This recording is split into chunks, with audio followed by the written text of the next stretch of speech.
the narrative around the transfer process is definitely one where collective money is being thrown at recruits to bring them to schools.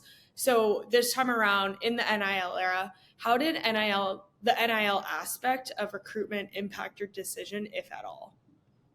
Yeah, it definitely impacted it. Like, you can't act like collective money is nothing. I'm personally not guided and drawn to big amounts of money. It's just not me personally. But I also can't act like money is nothing because it's a very important resource. Like, it changes lives. Like, and I'm very aware of that. I'm an adult now. I need to start making money and preparing for life and whatever else.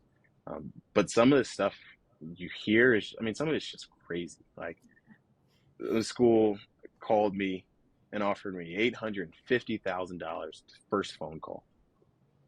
I'm like, Coach, I don't have your number saved. I don't remember your like. There's none of that.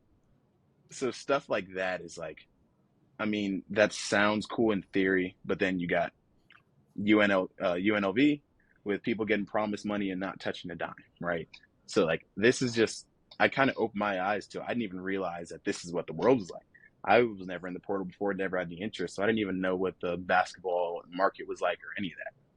So it definitely impacted, but I knew that I was going to pick a school not for money, but more importantly for like the opportunity that I would have and like what it would do for me.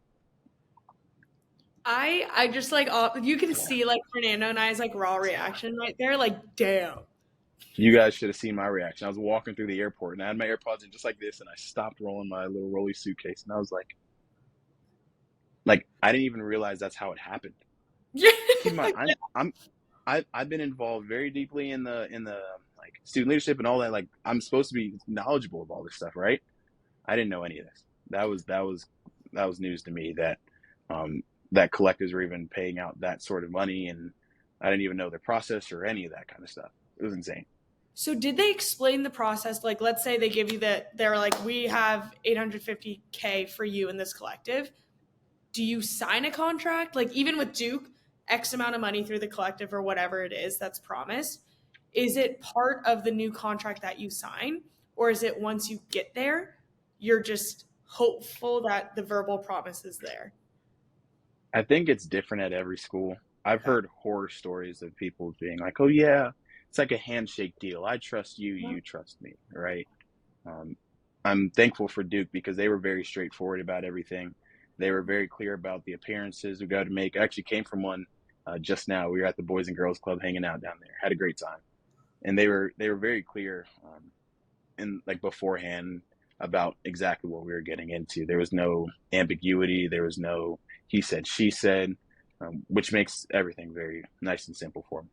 I don't know that that's the same at all schools.